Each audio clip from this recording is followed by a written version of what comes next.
সম্প্রতি পাকিস্তানের অন্যতম শ্রেষ্ঠ আলিমুদ্দিন এবং আমিরুল মুজাহিদিন হযরতে আল্লামা পীর খারিম হুসাইন রিজভী রহমতুল্লাহি তাআলার ইন্তেকালের পরে যিনি পাকিস্তান আহলে সুন্নাত ওয়াল জামাতের অনুসারীদের একাট্টা করে রেখেছেন নেতৃত্ব সিয়াদত কিয়াদতের মাধ্যমে, ডক্টর আসিফ জালালি সাহেব দামাত বরকাতুহুল আলিয়া, তিনি কিছুদিন আগে একটা বক্তব্যে বাগে ফাদকের মাসআলায় খাতুনে জান্নাত সাইয়্যিদা কায়নাত হযরতে ফাতিমাতু জাহরা রাদিয়াল্লাহু তাআলা আনহা শাহজাদি রাসূল, তিনি যে আল্লাহ নবীর ওয়াফাতের পরে মিরাজ হিসেবে বাগে ফাদকের মাসআলায় হযরত সাইয়্যিদুনা সিদ্দিক আকবর আমিরুল মুমিনিন খলিফাতুর রাসূল রাদিয়াল্লাহু তাআলা আনহুর কাছে গিয়েছিলেন বাগে ফাদক তথা সেই বাগানের মিরাজ গ্রহণ করার জন্য। এই যাওয়াটাকে ডক্টর আসিফ জালালি সাহেব মুতাজিল্লাহু তিনি এটাকে মোকায়ে খাতা, অর্থাৎ খাতুনে জান্নাতের যাওয়াটা খাতার উপর ছিল, ভুলের মধ্যে ছিল, ওনার ভুল হয়েছে, কথাটা খাতা খাতা শব্দটা তিনি বেশ কয়েকবার বলে ফেলেছেন। अस्सलाम वालेकुम दोस्तों, ये आप स्क्रीन के ऊपर देख रही हैं कि कुछ अर्सा पहले जनाब डॉक्टर अशरफ आसिफ जलाली साहब ने एक बयान के अंदर, इन कॉन्फ्रेंस के अंदर ये बयान दिया था कि सईदा फातिमा ज़हरा सलामुल्लाह अलैहा जब सईदना सिद्दीक अकबर रदी अल्लाह ताला अन्हु के दरबार में अपना हक मांगने के लिए गईं, उस वक़्त वो खता पर थीं। यानी ये फरमाया कि मसला बागे फदक में ये रवाफिज तुम दलील ना बनाओ कि मासूम थी तो मांगना ही हक की दलील है, फलानी खता का इम्कान था और खता पर थी, जब मांग रही थी खता पर थी, लेकिन जब आगे से हदीस आई तो इनकी ये शान है कि जिनके जिगर का टुकड़ा है उनकी हदीस सुन के सरे तस्लीम खम कर लिया। मुफ्ती मोहम्मद अशरफ आसिफ जलाली साहब ने जो एक जुमला बोल दिया सैयदा कायनात की बारगाह में, सबसे पहला शख्स हूं जो उनको मशवरा भेजा कि आपने जो जुमला कहा है, जो आपसे निकल गया है, इसको वापस ले लें। उनके मुंह से हजरत सैयदा फातिमा ज़हरा के बारे में ये लफ्ज़ निकला था कि जब वो हजरत अबू बकर के पास वरासत मांगने गईं तो वो खता पर थी, माअज़ल्लाह, सब कहें खता पर थी। ये लफ्ज़ उनके मुंह से एक बार नहीं ज़्यादा बार निकला। उनको ये मशवरा भेजा कि बराए मेहरबानी बहस में नहीं पढ़ना, क्या गुंजाइश है क्या नहीं है, आप ये कहे हुए लफ्ज़ वापस ले लें और कहें कि मेरे मुंह से निकल गया, अल्लाह ताला से माफ़ी चाहता हूँ। उनके बारे में ये शुबा नहीं था कि वो सैयदा की गुस्ताखी करना चाहते हैं, ये नहीं था, लेकिन उनके मुंह से निकल गया। मैंने उनसे कहा वापस ले लें। और बहुत से उलमा ने कहा जाने रसूल सल्लल्लाहु अलैहि वसल्लम हज़रत सैयदा ज़हरा बतूल रदी अल्लाह ताला अन्हा के आदाब का मामला बड़ा हसास है, लिहाजा अकाबिर उलमाए अहले सुन्नत के कहने पर इंतिशार व इख्तिलाफ के ख़ात्मा के लिए ये अल्फाज जब मांग रही थीं तो ख़ता पर थीं के कलिमात को बंदा नाचीज़ वापस लेता है। नीज़ महफूजा अनिल ख़ता के ये माना हरगिज़ नहीं है कि उनसे कभी ना कभी लाजिमन गुनाह का सदूर होता है, खा इंतहाई नादिर ही क्यों ना हो। बस महफूज अल्लाह ताला के फ़ज़ल से गुनाह से बिल्कुल महफूज भी हो सकता है, और सैयदा फातिमा ज़हरा रदी अल्लाह ताला अन्हा हमेशा महफूज रहीं। मेरी किसी तकरीर या तहरीर से इसके बरक्स मफहूम का तासुर पैदा होता है तो मैं उससे भी बरात का ऐलान करता हूँ। बेखता बेगुनाह सैयदा ज़हरा रदी अल्लाह ताला अन्हा।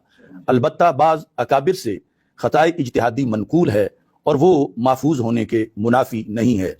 अब भी किसी को मेरी असल गुफ्तगू में लफ्ज़ इज्तिहादी की सराहत ना करना नामुनासिब मालूम होता है, अगरचे उसूल के मुताबिक ये सराहत ज़रूरी नहीं थी, या मेरी किसी तकरीर या तहरीर से मेरे बयान करदा मौक़िफ़ के ख़िलाफ़ मेरे बारे में किसी बात का गुमान हुआ हो तो फिर भी बंदा नाचीज़ सैयदातो निसाइल आलमीन व सैयदातो निसाइल जन्ना हज़रत सैयदा फातिमा ज़हरा अला अबीहा व अलैहा सलातु वस्सलाम की बारगाह में मुआफ़ी का खासगार है। नीज़ मैं सैयदा पाक रदी अल्लाह ताला अन्हा के वसीले से दुआ करता हूँ कि अल्लाह ताला मेरी हर लग़ज़श को मुआफ़ फरमाए। আসসালামু আলাইকুম ওয়া রাহমাতুল্লাহি ওয়া বারাকাতুহু। আল্লাহ সুবহানাহু ওয়া তাআলা সূরা আন-নিসা ইরশাদ করেছেন, বিসমিল্লাহির রহমানির রহিম, ইন্নামাত তাওবাতু আলাল্লাহি লিল্লাযিনা ইয়া'মালুনা আস-সুআ বিজাহালাতিন সুম্মা ইয়াতুবুনা মিন করিবিন ফাউলাইকা ইয়াতুবুল্লাহু আলাইহিম ওয়া কানা আল্লাহু আলিমান হাকীমা। আল্লাহ সুবহানাহু ওয়া তাআলা বলছেন, তওবা আল্লাহর কাছে তওবা তার জন্য তারাই আল্লাহর কাছে তওবা করে বা তাদের তওবা আল্লাহর কাছে গ্রহণ করা হয় যারা লিল্লাযীনা ইয়া'মালুনা সুআ বিজাহালাতিন, অজ্ঞতাবশত না জেনে অজান্তে আনমনে গুনাহ করে ফেলে, পাপে লিপ্ত হয় কথার দ্বারা কাজের দ্বারা, সুম্মা ইয়াতুবুনা মিন করিবিন, এবং সত্তর সে বুঝতে পেরে দ্রুততম সময়ের মধ্যে আল্লাহর কাছে তওবা করে, ফাউলাইকা ইয়াতুবুল্লাহু আলাইহিম, আল্লাহ সুবহানাহু ওয়া তাআলা তাদের তওবা কবুল করেন। আর ওয়া কানা আল্লাহু আলিমান হাকিমা, আল্লাহ সর্বজ্ঞ, জানেন, সব জানেন, হাকিম প্রজ্ঞাময়। কে ভুলবশত বলেছে, কে অজ্ঞতাবশত গুনাহ করে ফেলেছে, সবকিছু আল্লাহ জানেন। এরপর আল্লাহ সুবহানাহু ওয়া তাআলা সূরা আলী ইমরানে ইরশাদ করছেন, ওয়ালাম ইউসিররু আলা মা ফাআলু ওয়া হুম ইয়ালামুন, যারা অন্যায় করার পর, গুনাহ করার পর সেই গুনাহে স্থির থাকে না। এখানে স্থির না থাকার অর্থ হচ্ছে যে দ্রুততম সময়ের মধ্যে সে তার ভুল বুঝতে পেরে, গুনাহ কথা বুঝতে পেরে সে আল্লাহর কাছে তাৎক্ষণিক তওবা করে, সেটাই। সূরা আত-তাহার মধ্যে যেটা বলেছেন, ওয়া ইন্নী লাগাফফারুন লিমান তাবা ওয়া আমানা ওয়া আমিলা সালিহান, আল্লাহ বলেন যে আমি গফফার, ইন্নী লাগাফফার, আমি অবশ্যই গফফার, মানে আমি ক্ষমাকারী, তার জন্য লিমান তাবা, যে দ্রুততম সময়ে তওবা করে, ঈমান গ্রহণ করে এবং সৎ কাজ করে।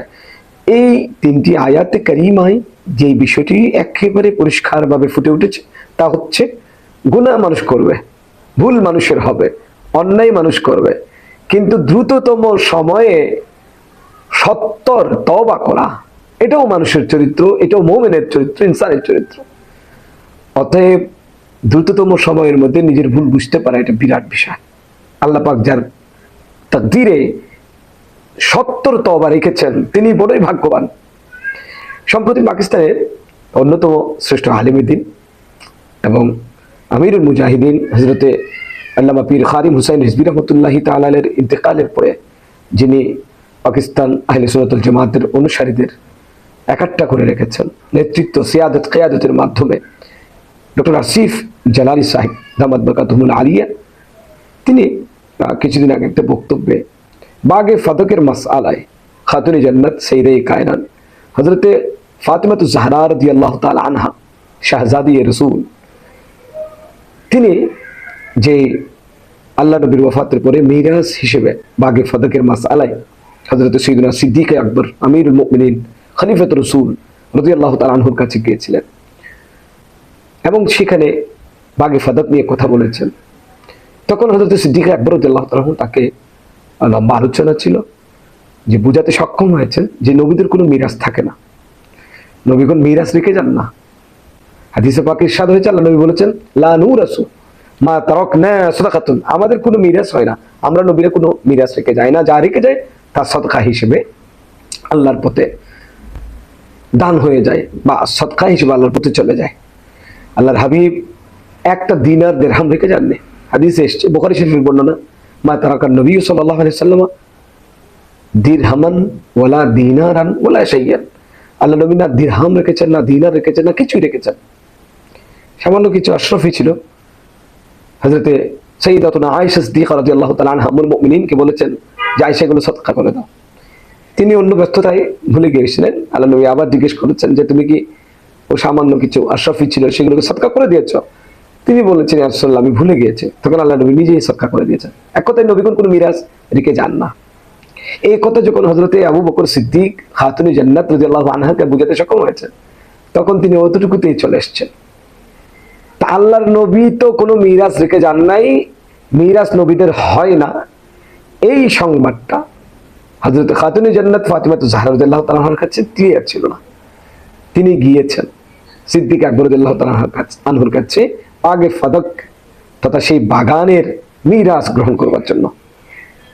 এই যাওয়াটাকে ডক্টর আসিফ জালালি সাহেব মুতাজিল্লাহু, তিনি এটাকে মওকায়ে খাতা, অর্থাৎ খাতুনে জান্নাতের যাওয়াটা খাতার উপর ছিল, ভুলের মধ্যে ছিল, ওনার ভুল হয়েছে, কথাটা খাতা খাতা শব্দটা তিনি বেশ কয়েকবার বলে ফেলেছেন।